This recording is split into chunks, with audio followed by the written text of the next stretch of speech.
Lundy and her kids are preparing for more days in the dark. Hopefully the lights stay on. She just got a shutoff notice from her power company. She owes them more than $2,400, debt that's grown throughout COVID while she was out of work taking care of her daughter. She says in September they cut her power until she paid a portion of her debt. Now they're threatening to do it again. It's frightening. I don't want to be nowhere else but home. Americans have been racking up utility debt during the pandemic. They now owe companies close to $20 billion, up 67%. Lord have mercy. The trick just keeps coming and coming and coming and coming. So, whoo, child. Where do I start with this, y'all? Where do I start with this? Does everybody think this stuff is a game? Does everyone think this stuff is a game? Do people, what is going through the minds of people, y'all? I really want to know. It's just like we just out here living, and when something happens, it's going to be somebody else's problem, somebody else's fault. Somebody will help me, so I'm not worried about it. I'm going to do what I want, okay? Because how do we have a newborn baby if you've been living in the dark with no heat and no power for 2 years? It's titled, It Humbles You. Detroit woman has lived without power or heat for over 2 years. How do you have a newborn baby? There's some heat going on somewhere, somehow, some way.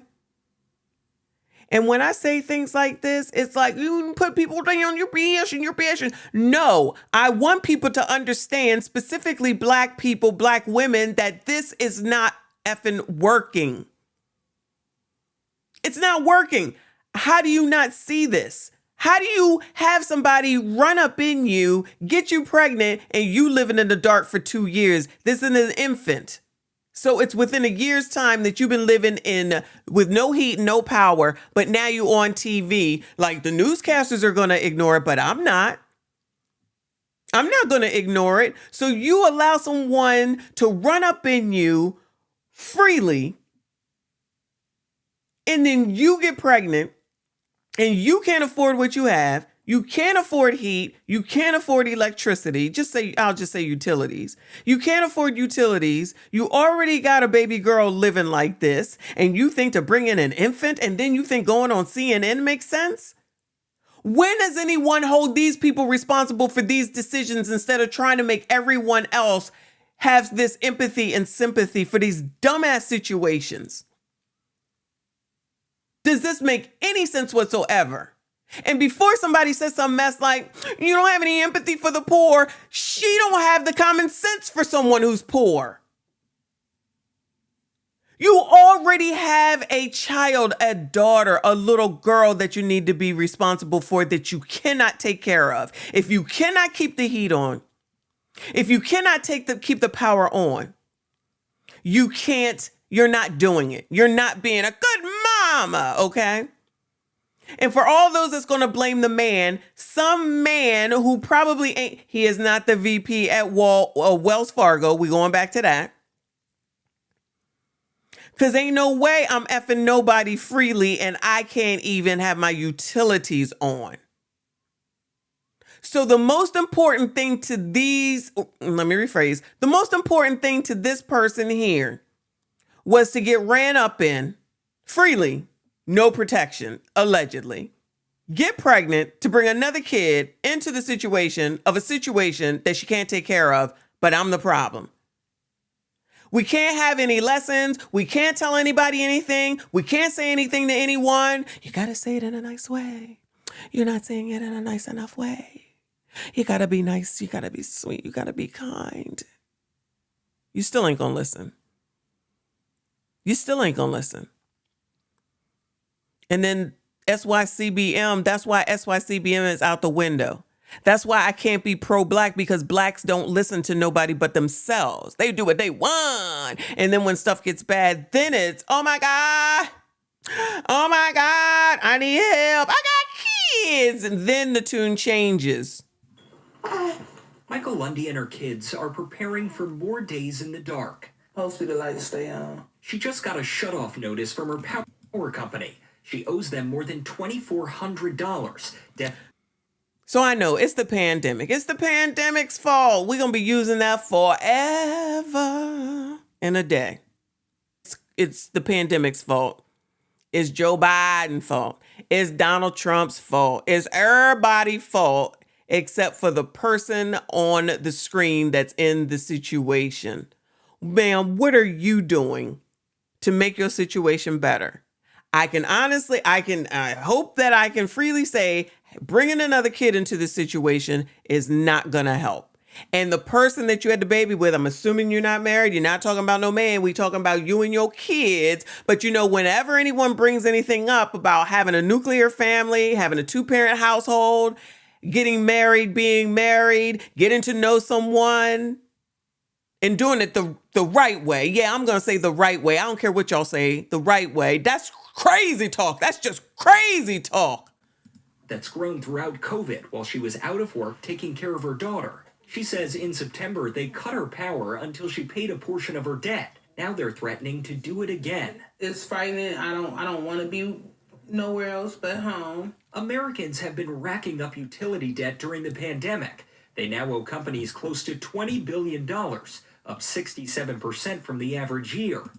Now, there's already stuff in place to help you pay utilities, and I'm pretty sure, I'm going to allegedly assume that she knows about them. One that comes to mind is LIHEAP. It's in every daggone state.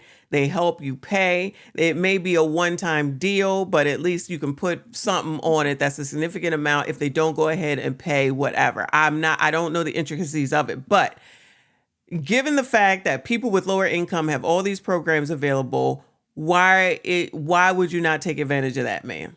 Where is that? Where do you stand with those type things? A study in Massachusetts found 30% more families are now at least 90 days behind on their bill.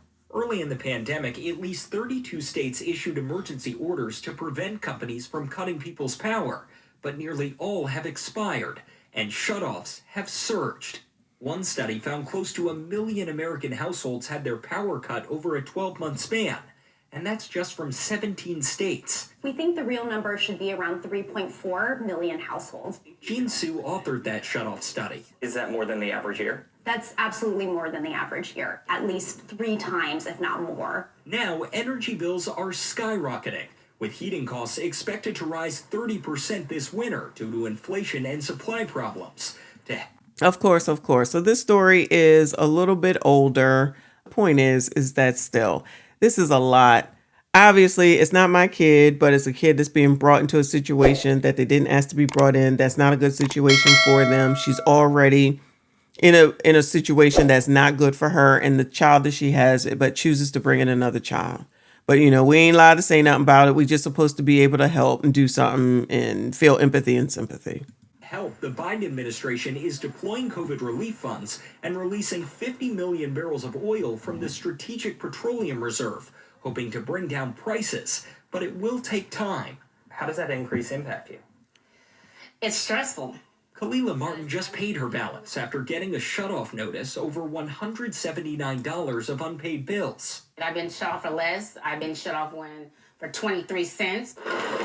During winter, most states have rules that prevent shutoffs, but several don't, and even protected families can fall through the cracks or at least accumulate debt. I think we're going to... So I didn't realize that they could shut it off in the winter. I was always under the impression that they had to keep it on, but as soon as spring hit, they were shutting them daggone things off, okay?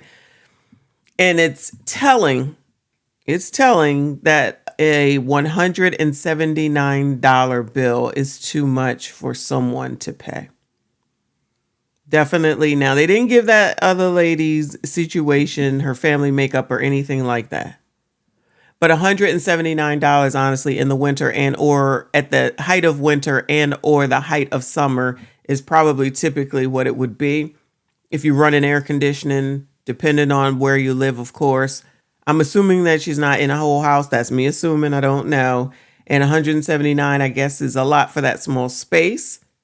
going to see another huge tsunami of utility shutoffs. What can a shutoff do to a family? A family feels like they are living in a house that's uninhabitable. Salima Ellis has been living without power for more than 2 years. Damn! Home with propane tank. I thought that other lady was that person. She in here with, oh my God, it must smell God awful.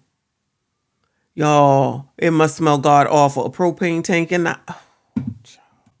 and living by candle. It's like they are living in a house that's uninhabitable. Salima Ellis has been living without power for more than 2 years, heating her Detroit home with propane tanks and living by candlelight. It humbles you and it makes you appreciate what I didn't appreciate before. The 49-year-old says she can't live here during the coldest weeks of winter. Why not move?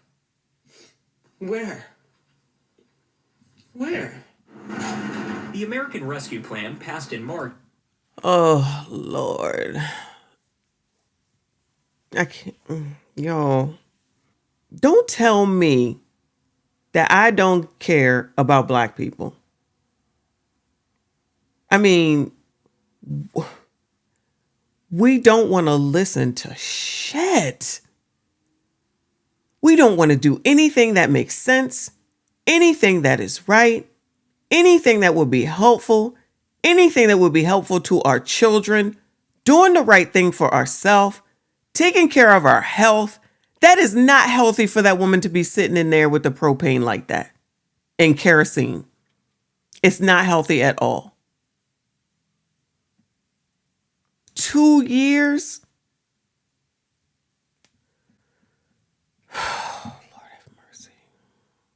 more than doubled funding for the Low-Income Home Energy Assistance Program, or LIHEAP. It helps families pay utility bills, but due to a combination of factors, only 17% of eligible households actually receive LIHEAP benefits. What is the long-term fix? The long-term fix they need is money to make their homes energy efficient. Low-income families, particularly in Black and brown communities, often pay more for power and heat, with homes that are older and poor. I was just going to say it's because the house is not insulated properly. It's old, gaping holes, creeps and crevices and stuff like that. And everything seeps out. So it has to run longer. And instead of us, doing better, learning getting financial help, owning, understanding money and credit and checking and savings and home ownership and even how to rent properly, how to get better, how to find a job, how to do resumes, how to be presentable for a job. Instead of doing those things or looking for the help for that, or someone like me that would say, all right, well, I can teach you those things, but it'd be like, oh, that's a white beauty standard. We do not subscribe to European standards. That's white supremacy. We shouldn't have to act like them. And that's why so many people have the problems that they do. Meaning us. You don't want to listen to anything, too busy worrying about white people. And you live in a world with white people. That is what it is. No one is forcing you to do anything. But if you want to have anything, then you're going to have to do what needs to be done. And doing things in a proper way instead of not so much so to be down for people that don't give a damn about you, that's going to leave you, to have bills that you can't afford, with kids that you can't help, with living in a home for 2 years with no heat, no power, in a home that has no insulation. So at the end of the day, it's probably not safe either. But it makes sense just to not be a part of the European standards. That's white supremacy. Bring race into everything instead of doing what makes sense intelligently. That's enslavement. That's definitely enslavement. And we got a lot of enslavement, and you can blame it on white supremacy, discrimination, and racism all you want to. What it got to do with is that we don't want to do nothing different because that requires work and it's going to be hard. It's never going to be easy. But in the end, is it going to be worth it is the real question. Poorly insulated. As part of the infrastructure bill, the Department of Energy's Weatherization Assistance Program will get $3.5 billion. Another program. There's program after program after program after program after program.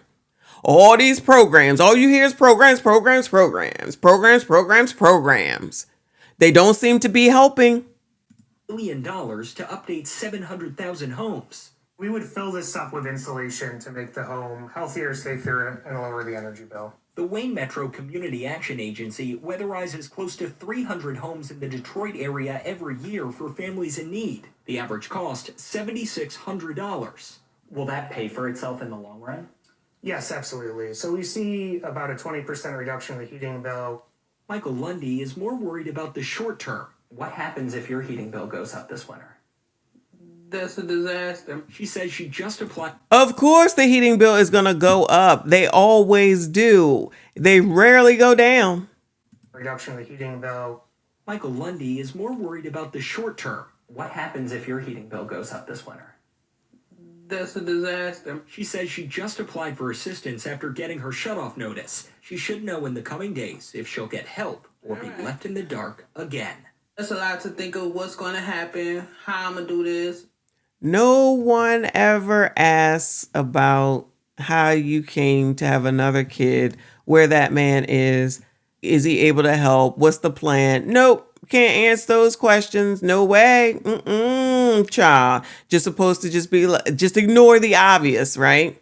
Let's just ignore the obvious and just go ahead and just act like we don't know what's going on here. We being out here played for fools and falling for it every day. Hook, line, and effing sinker. Hook, line, and sinker. But what do I know? I don't know anything. You know, I'm a white supremacist and I don't like black people, right? Miss me with all that foolishness. That's it. That's all. Please subscribe to the channel. Leave a comment. Like the video. I will see you all in the next one.